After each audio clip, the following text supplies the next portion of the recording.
Bonjour, je suis Gabrielle Légeret de l'association De l'or dans les mains.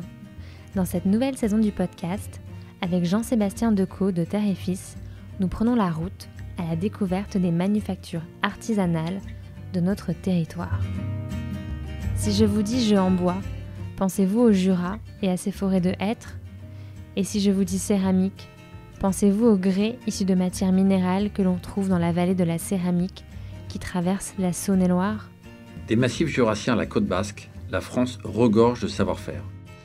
Des matières produites dans nos régions, des gestes qui se renouvellent au fil du temps, au sein de manufactures portées par des artisans et des entrepreneurs. C'est l'histoire des savoir-faire de nos géographies. Et c'est de cela dont nous allons parler dans ce podcast en partant sur les routes de France à la découverte des manufactures artisanales.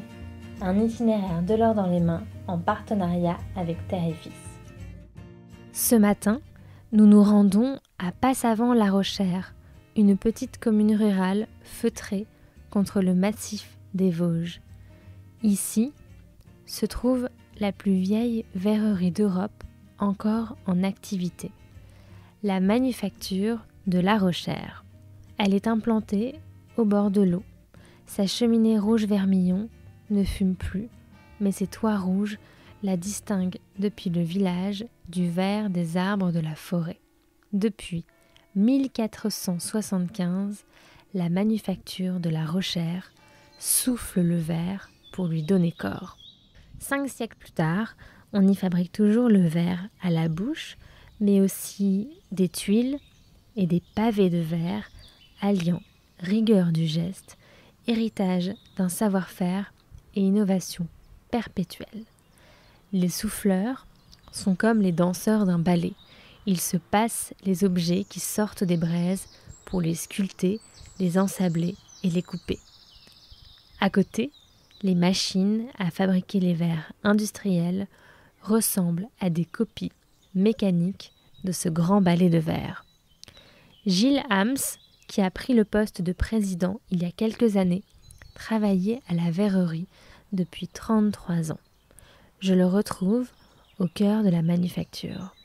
Bonjour Gilles, et merci beaucoup de nous accueillir dans votre manufacture. On se trouve au cœur d'une forêt, la forêt de Darney. C'est 15 000 hectares de bois. On y trouve de la fougère, de la silice, de la potasse, de l'eau. En tout cas, c'est ce qu'on y trouvait il y a quelques siècles. Ce n'est pas pour rien que La Rochère a été implantée ici. J'imagine qu'il y a un vrai lien aux ressources locales.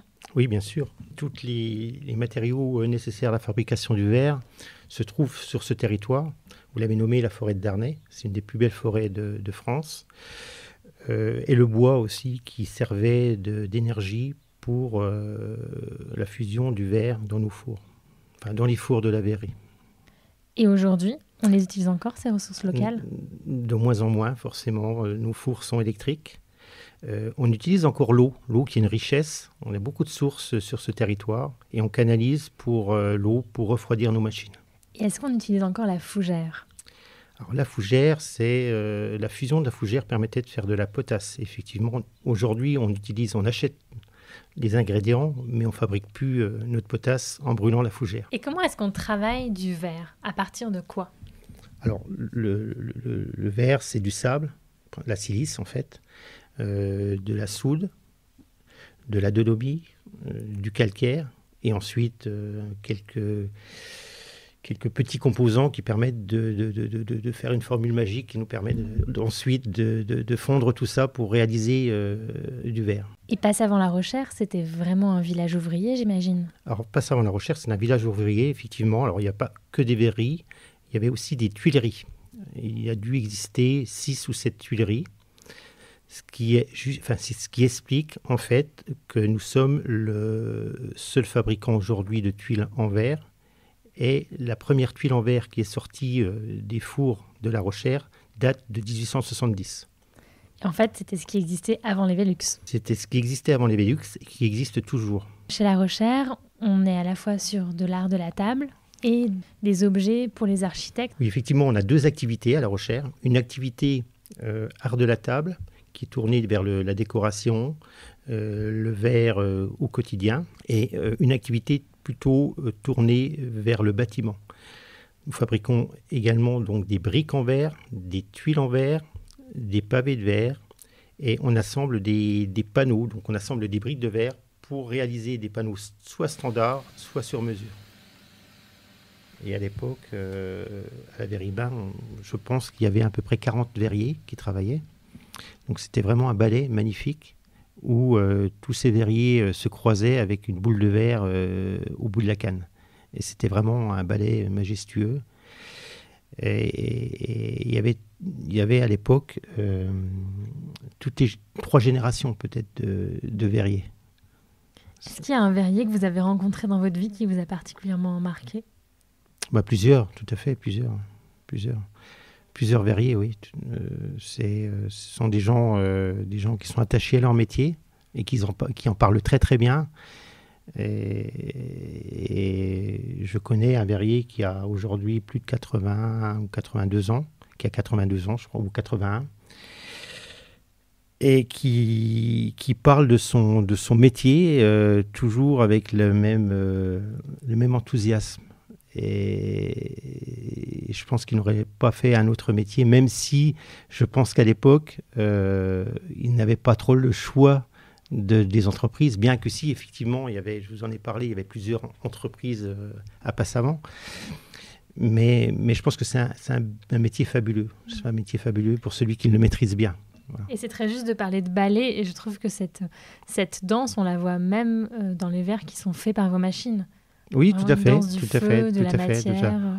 D'ailleurs, je pense qu'on essaye de reproduire un petit peu les gestes du verrier. Je ne sais pas si vous avez vu la fabrication d'une tuile en verre. C'est un cueilleur et on reproduit le geste du verrier qui va cueillir dans une cellule. Bonjour Guy. Bonjour.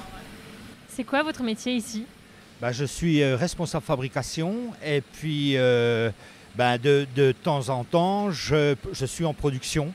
Je souffle des carafes, je souffle des lampes, je fais de la coloration, etc. C'est la 44e année. Donc dans cet atelier, c'est la section artisanale, on va dire. D'un côté, j'ai Thierry et Arthur qui fabriquent des verres de service. De l'autre côté, il y a Maude et moi en binôme, où là nous fabriquons tout ce qui est grosses pièces, tout ce qui est lampes, tout ce qui est vases, carafes, qu'est-ce qu'on fait encore, des seaux à champagne, tout un tas d'objets de déco et pour la table. Pour souffler un verre comme Thierry, la première étape c'est le cueillage de verre. Après c'est le façonnage ou à la maillotche ou au marbre. Après c'est le soufflage de la paraison. Une fois qu'il a soufflé sa paraison, il va donner la forme définitive du verre en soufflant dans le moule. Une fois qu'il a donné la forme définitive de la paraison, il va sur son banc et là il y a Arthur qui lui amène un petit morceau de verre que Thierry va prendre et va coller sur la paraison. Ce premier morceau de verre va lui servir à faire la jambe du verre. Une fois que sa jambe est faite, Arthur lui ramène un deuxième petit morceau de verre qu'il superpose sur la jambe, morceau de verre qui va lui falloir pour faire le pied. C'est tous des oxydes de couleurs différentes, c'est pour colorer notre verre. Donc là aujourd'hui on travaille sur du bleu, sur du blanc et sur du vert. Et vous, qu'est-ce que vous aimez particulièrement dans votre métier ? J'aime bien la coloration, j'aime bien souffler les pièces de verre. Moi j'adore souffler tout ce qui est grosses pièces. C'est un métier où il faut être, très calme, très posé. Il faut travailler le verre vraiment tout doucement. Bien souvent on dit c'est pas la main qui commande, c'est le verre qui commande, parce que dans le verre, il y a différentes températures. Il y a des jours où le verre va bien se travailler, des jours où le verre va moins bien se travailler. Donc en fait, c'est la matière qui commande. On souffle les pièces, on donne les formes définitives au verre en fusion. Et aujourd'hui, donc c'est votre 44e année, la transmission, c'est important pour vous ? Pour moi, la transmission, c'est très très très important. Déjà, j'adore transmettre. C'est quelque chose que j'aime bien faire. C'est une passion en fait. Quand on est déjà passionné de son métier, après, le summum de la passion, c'est de pouvoir transmettre son savoir-faire. Donc c'est ce que je fais avec Maude. Ça doit être la 6e année, bien qu'elle soit diplômée CAP, brevet des métiers d'art. Ça fait 6 ans, on va dire, qu'elle est en formation continue avec moi. On dit que pour faire un bon verrier, il faut compter une dizaine d'années. Donc après, je veux dire, même au bout de 20 ans, 30 ans, on apprend toujours. On apprend tous les jours. Tous les jours, il y a d'autres techniques. Il y a plein de choses à apprendre. C'est un apprentissage permanent. Alors, il y a plusieurs métiers, effectivement. Il y a un cueilleur, on a ce qu'on appelle, il y a le cueilleur de poste, il y a le mouleur de grosses pièces, il y a le chef de place, il y a le poseur de jambes, de pieds, le gamin. Aujourd'hui, on a des gamins mécaniques. Auparavant, c'était une personne qui tenait le moule, qui serrait le moule pour la fabrication des articles en verre. Et donc, vous parlez de vos moules, justement. C'est quelque chose dont j'ignorais totalement, qui est une partie très importante.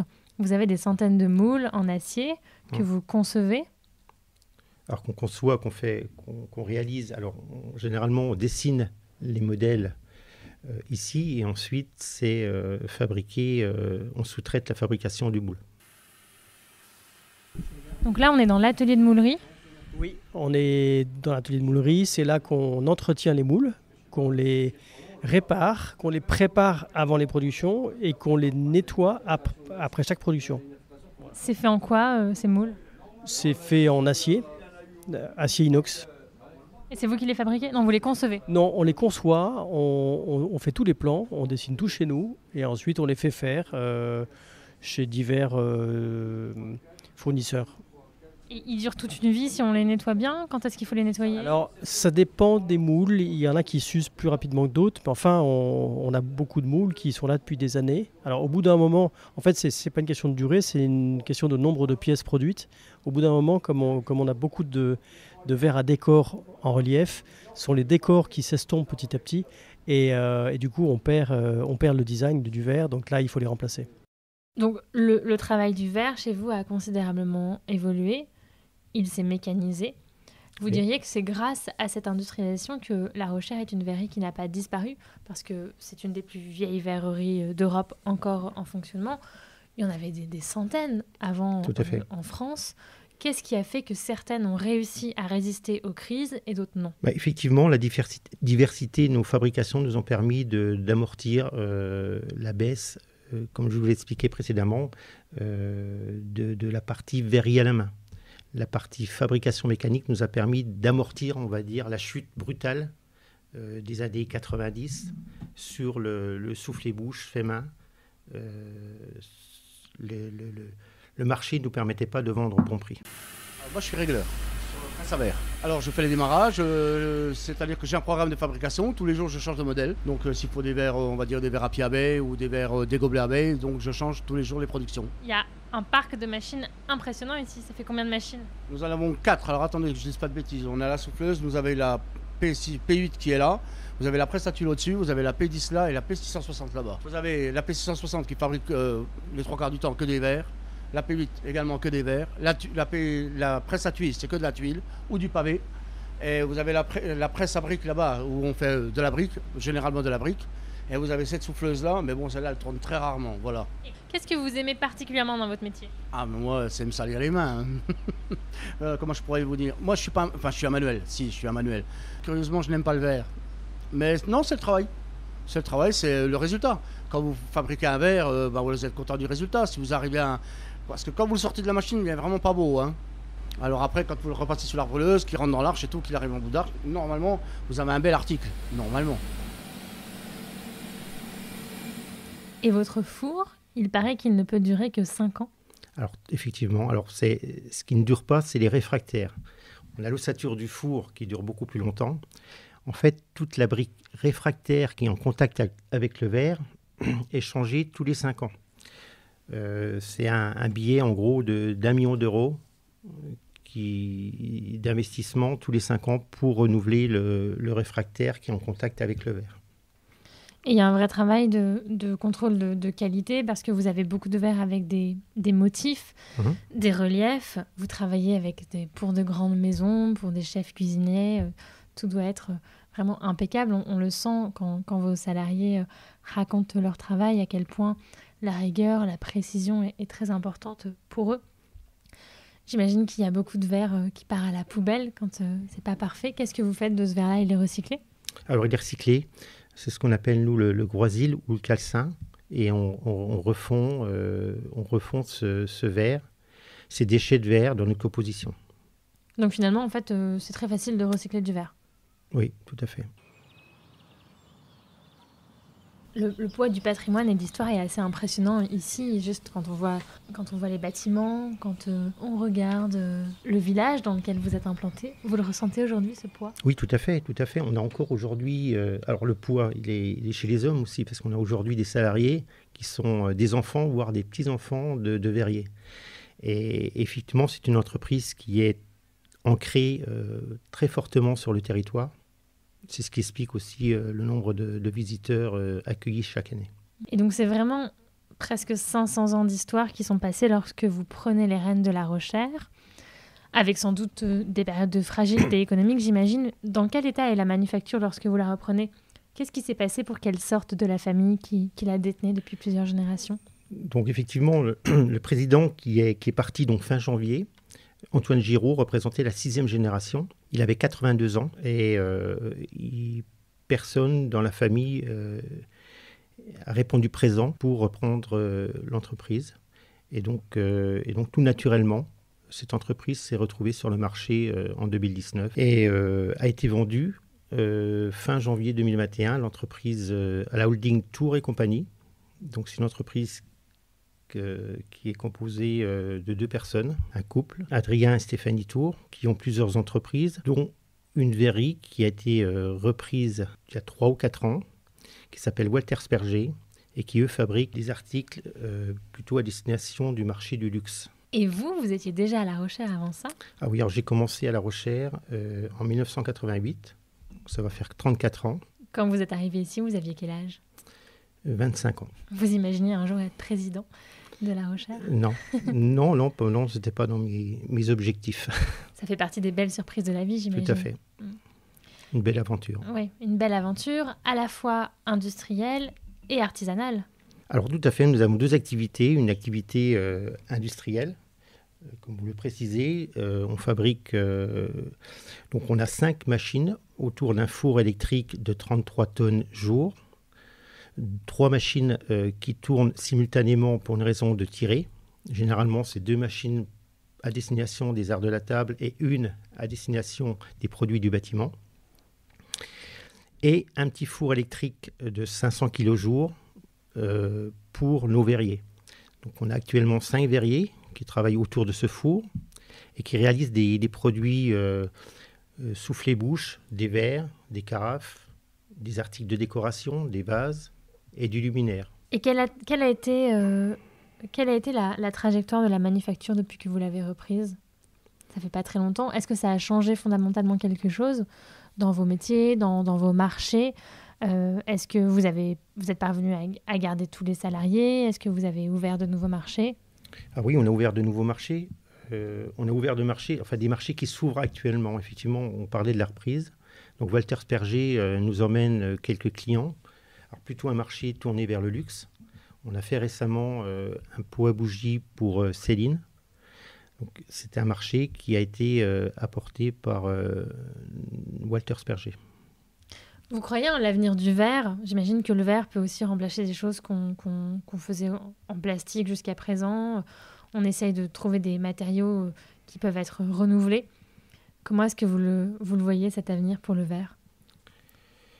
Oui, effectivement, c'est porteur quand même par rapport à tout ce qui se dessine aujourd'hui, notamment sur l'interdiction du plastique. Effectivement, le verre, je pense qu'il y a encore une belle carte à jouer. Le seul bémol aujourd'hui, c'est l'incertitude sur les coûts d'énergie et de matières premières. Oui, et vous êtes passé avec votre four du fioul, du gaz à l'électricité ? C'est un fioul lourd, effectivement, Ouais. On est passé à l'électricité, donc on était un peu précurseur en 2008 de la décarbonation. Donc finalement, vous avez une manufacture qui a un impact carbone qui n'est pas si négatif que ça. Enfin, on a tendance à croire que les grosses manufactures comme ça polluent beaucoup. Il n'y a plus de fumée qui sort de votre vieille cheminée. Et vous êtes passé à l'électricité, c'est vraiment pionnier, oui. Tout à fait. Alors, il nous reste encore du gaz aujourd'hui. Hein. On chauffe quand même. Tous nos brûleurs sont alimentés par le gaz. Et on chauffe également toutes nos arches de recuisson. Dans les savoir-faire comme les vôtres, la question de la transmission, c'est un vrai enjeu. Comment est-ce que vous travaillez la question de la transmission ? Oui, effectivement, c'est un enjeu, c'est un sujet délicat. On a une moyenne d'âge assez élevée dans la verrerie. On n'a pas renouvelé depuis plusieurs années les départs en retraite.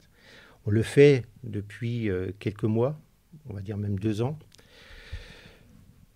Surtout sur les postes clés. Presseur, régleur, chauffeur de four. Chauffeur de four, c'est la personne qui va conduire le four. Les verriers à la main. Il y a beaucoup de départs en retraite l'année prochaine. Donc, on a commencé à reprendre des jeunes.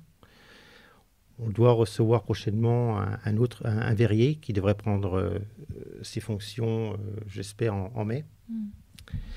Donc voilà, tout est fait aujourd'hui pour essayer, on essaie de mettre en place une stratégie RH qui nous permet de conserver ce savoir-faire qui est très très important pour pérenniser notre entreprise. Mais c'est difficile, j'imagine que c'est peut-être même le principal défi auquel vous êtes confrontés. C'est un des principaux défis, effectivement, avec l'adaptation de l'entreprise à toutes les hausses de prix, d'énergie, de matière, d'emballage que l'on connaît aujourd'hui. Tout à l'heure, on a rencontré Pascal, qui est régleur. Qui est régleur, c'est un métier assez impressionnant. C'est-à-dire que c'est un peu l'aiguilleur de toutes les machines. Et c'est un savoir-faire qui met des années à être acquis. C'est compliqué de remplacer quelqu'un comme ça. Alors, ça ne se remplace pas du jour au lendemain, effectivement. Hein. Donc, on travaille pour mettre en place des personnes qui, petit à petit, vont acquérir ces connaissances. Donc, il y a un transfert quand même de compétences qui se réalise. Et on est à Passavant-la-Rochère, qui est un village quand même assez isolé, qui suppose à vos salariés d'habiter pas très loin. Vous sentez que c'est un frein pour recruter ? Oui, bien sûr. Donc aujourd'hui, effectivement, en plus avec la hausse des frais de carburant, encore plus aujourd'hui que hier. Mais effectivement, c'est un frein au recrutement. On est loin, on a 50 km d'une ville comme Vesoul ou Épinal. Donc on est un peu perdu dans notre campagne. Ça nous oblige aussi à dépenser beaucoup d'énergie pour faire venir des visiteurs. Et nos salariés, effectivement. C'est un frein au recrutement de nos futurs salariés. Et pour autant, vous avez une super belle croissance. On a une très très belle croissance, tirée donc, notamment par les arts de la table. Et ça aide aussi à recruter parce que les salariés, les futurs salariés préfèrent travailler dans une entreprise avec une belle dynamique plutôt que dans une entreprise qui stagne. Et vous avez su opérer un véritable renouvellement, notamment grâce à des collaborations avec des designers. Vous pourriez nous en parler un peu ? Oui, alors la collaboration avec des designers, ça date quand même de plusieurs années. Mais on a effectivement fait un travail très important sur la marque La Rochère. Notamment avec la Racine. Notamment avec la Racine, tout à fait. On a travaillé la plateforme de marque, notre nouvelle identité visuelle. On a retravaillé aussi le design du produit. C'était quelque chose quand même d'important ces derniers mois. Notamment, on a vu que derrière, sur vos sacs, il y avait un magnifique dessin qui a été conçu notamment par La Racine, qui fait appel à toute l'histoire et le patrimoine de La Rochère. Tout à fait. On a travaillé l'innovation produit. On a essayé de croiser l'identité et le savoir-faire de La Rochère avec, on va dire, le regard créatif du designer. On a un exemple bien concret cette année avec une chope à bière qu'on a revisitée, un verre à bière qu'on a revisité, qui a été dessiné par Benoît Converse. Généralement, on fait des produits au design narratif qui sont, on va dire, qui génèrent des émotions chez le consommateur. C'est un peu la marque de fabrique de notre usine. Et l'export, c'est un gros marché pour vous ? Je crois que c'est 60% pour l'art de la table ? C'est plus de 60%, c'est 65% en 2021. L'export dans plus de 50 pays. Il y a un pays qui vous aime particulièrement ? L'Allemagne. Je pense que l'Allemagne, c'est un marché, historique. L'Allemagne, les États-Unis, au travers de notre filiale. La Chine, de plus en plus. La Corée, le Canada, donc plus de 50 pays dans le monde distribuent nos produits. Donc on a aussi renforcé, on est en très forte hausse cette année, en 2021, parce qu'on est à plus de 27% de chiffre d'affaires en plus. Et ça a été porté notamment par l'export et les ventes digitales, alors en direct et d'une façon aussi indirecte chez nos clients. On accueille à peu près 70 000 visiteurs hors année Covid. Hors année Covid, parce qu'effectivement en 2020 et 2021, un peu moins en 2021, ne nous ont pas permis d'ouvrir le magasin toute l'année. Et ça en fait le premier site haute-saônois le plus visité de Haute-Saône. C'est incroyable ça. Et la visite d'entreprise, ça vous ouvre beaucoup de portes sur vos ventes?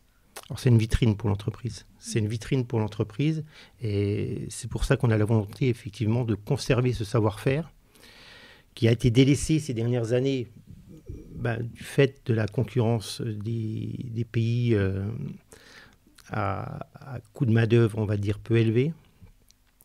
Et aujourd'hui, il y a un regain, on va dire, d'intérêt pour le savoir-faire et la fabrication, on va dire, locale et artisanale.